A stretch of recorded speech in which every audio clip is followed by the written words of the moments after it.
Hi, Ken Hayashi here. I want to tell you a story. I actually haven't told this story forever, so you guys are privileged to hear this story for the very first time.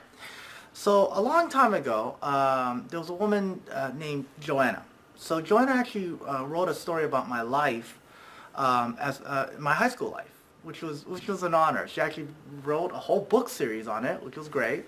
And eventually there was a couple of movies too, which are okay. But the book series was nice to have someone write a story about my life when I was in high school. So first time ever. It's been 25 years. I have this is my life that was a long time ago, and I'm breaking my silence. And I'm just finally sharing that I'm the one that she wrote the book about. So, anyways, Joanna wrote this book about me, right?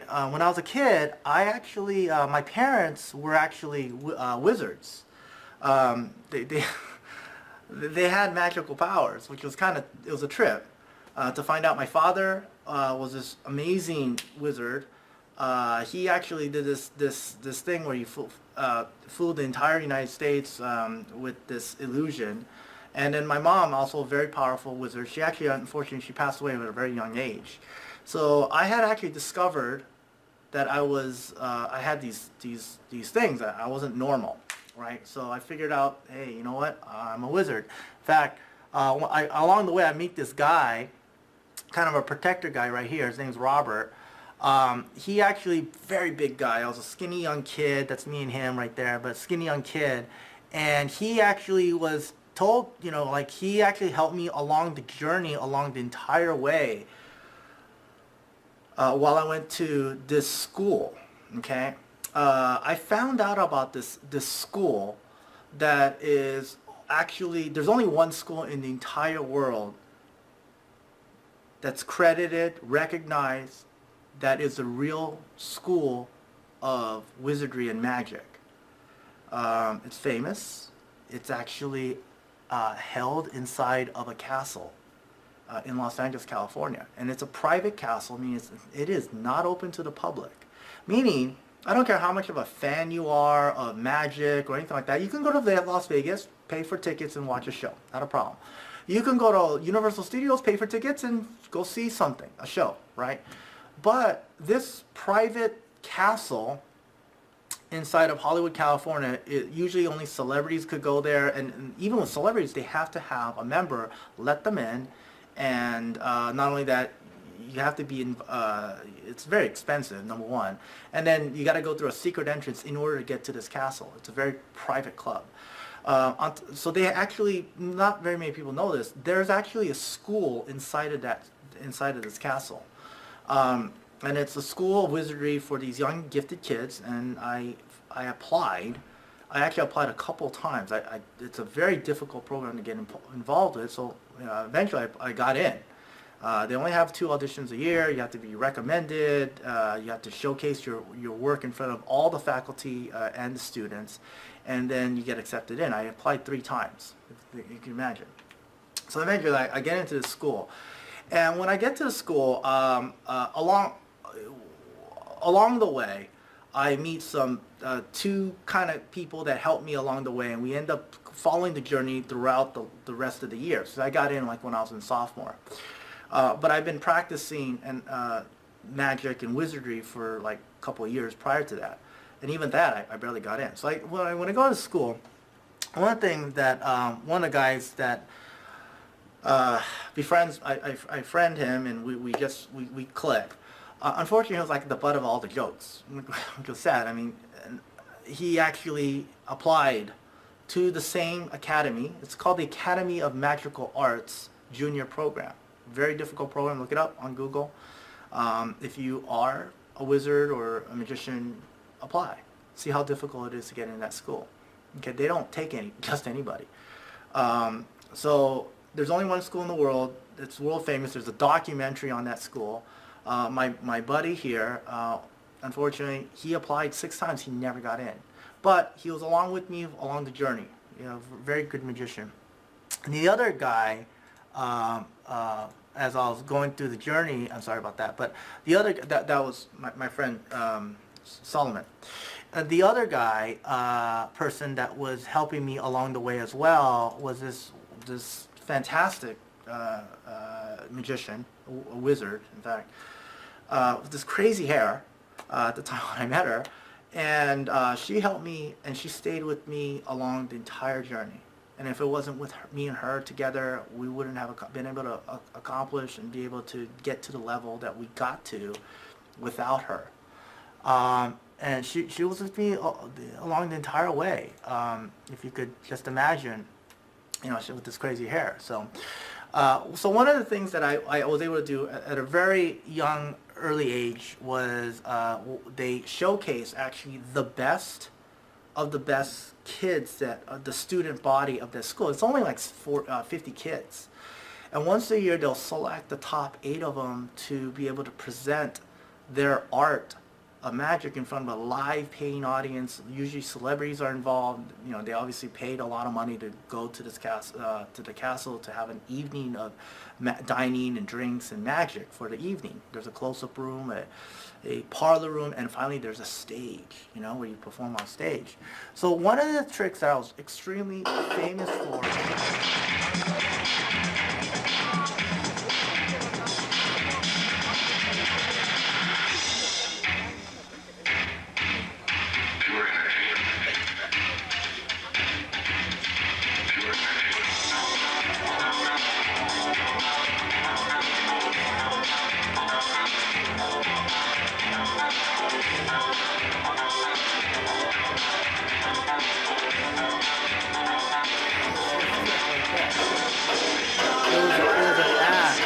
that was well reviewed. I performed this not only at the Magic Castle, but I also performed this throughout at the Comedy Store in Hollywood, and throughout a lot of clubs throughout LA. I was very famous for this. You know, huge audience. Well, audiences of 800. This Magic Castle has an audience of 200 people. So that was an amazing experience to be able to perform that in front of a live audience. You know. You know, that was an experience that I got to do at a very young age. I think I was 16 at the time. And then with the faculty, an amazing faculty, by the way. They taught me the art and just really honed my skills. I'll talk about that on the other videos. A wonderful director, Diane Zimmerman, great wizard. Robert Dorian, and a bunch of other people as well, the headmaster, was teaching me all this stuff and just really honing my skills. Eventually, what happened is the following year, I had performed this along with Denise Winsheffel. Denise, which is, this is the headmaster, by the way, Robert Dorian, phenomenal wizard himself. But I had eventually did this routine with Denise.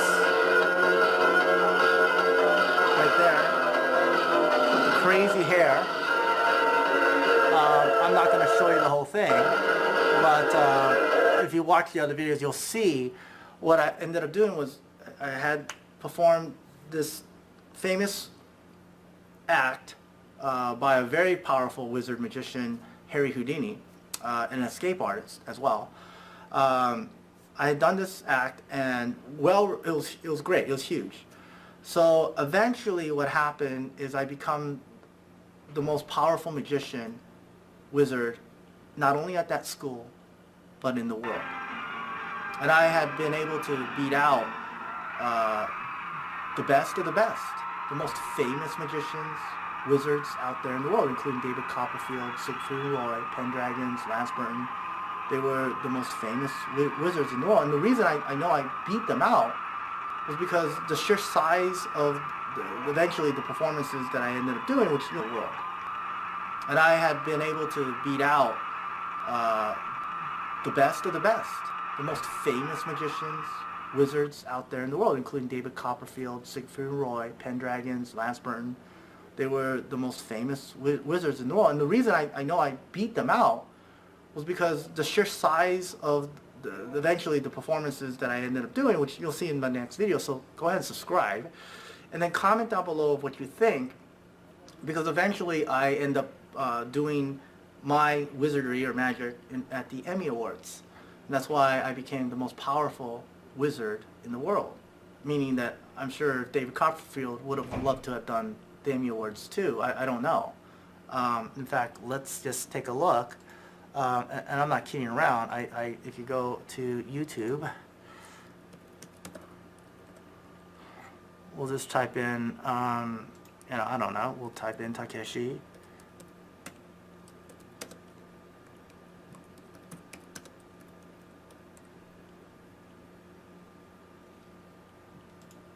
Okay, along with other performances that included performances with illusions that required 180 performers in order to pull off the act, if you think about it. So if you think about David Copperfield and how amazing of a magician and a wizard he is, or Lansburn, or any magician to this day, David Copperfield, Chris Angel, David Blaine, those people, they don't compare to what I had to accomplish when I was mere 17 years old. I had performed at the Emmy Awards right here. You can see me. Welcome to the 44th Annual Prime Time Creative Arts Emmy Awards.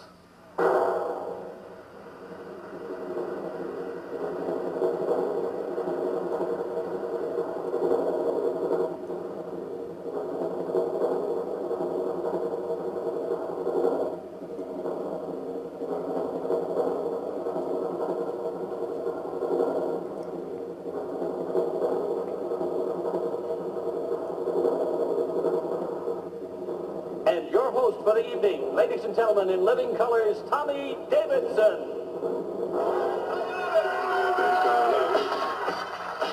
So that was like something that I had just presented, because the Academy of Television Arts and Sciences asked me to present the host of not only that Emmy Awards but another Emmy Awards show as well. So I was honored that Joanne had actually wrote the story about my life. Of course, she dramatized it, put in some other colorful characters and stuff like that. And even, my the twins that were in the movie, you got these two girls right here. I didn't have guy twins, but I had these two, these girls right here. They accompanied me along the journey as well, as the twins right here, as we can see. And then finally, I remember there was this one kid that just hated me. He just hated me. He would crank call my house. That's how much he hated me. Talk about a total, a guy with a serious problem. He's still a magician to this day. His name's Cyril Takayama, and we would perform at the Magic Castle, and of course, he'd do his beautiful little dove act, and he was a very talented magician for sure. But he would do his dove act and stuff like that, but he totally hated me. And I could understand why. I don't know. I mean, I'm finished the act. I closed the show, and then I'm doing the Emmy Awards. I had performances with 180 performers with an illusion that has not been beaten to this day, of the sheer size. When we're talking about Copperfield, we're talking about David Blaine, Chris Angel, any of them today. And I'll challenge you that I have the sheer size. How many assistants do they have on their performances? 2, 3, 5, maybe 10? Well, I had 180. So just in that itself, or I don't know if you can agree, I became the most powerful wizard in the world. And then, just like the end of the movie, I just moved on to another life. I continued on, and I just lived a normal life. I'm a father for, I stopped talking about it. I just completely stopped doing magic entirely. So I just wanted to just break my silence right now, tell you the story. I'm going to continue to tell you the story. If you want to hear more, go ahead and put your comments down below of what you think. Am I lying? I don't know. Maybe Joanna wrote a story about some other kid in the 1990s that became the most powerful wizard in the world. Finally, I ended up going to a school after I graduated. Actually, I was still attending the Academy of Magical Arts, but afterwards I ended up going to Oxford University for a study abroad program as a transfer student. Excellent program. Got to live with the British family in England and in Oxford, and got to attend Oxford, which happens to be where I think the movie is filmed, isn't it? Something like that. So share the video with any other people that are fans of the movie. You know what I'm talking about. What movie am I talking about? Put that answer down below and share the video. I'll talk to you soon. Bye. All right, thank you very much for watching. If you want to check out any of the videos that I talked about on here, click on the one on the left. That's me performing at the Magic Castle back in 1991. And over to the right is at the LA Sports Arena, featured on ESPN. Remember to subscribe to get more details of the story. Comment if you believe me or not, like or not, whichever the case. Go ahead and click one of those, and then share the video with another serious movie or book fan. Talk to you soon. Bye.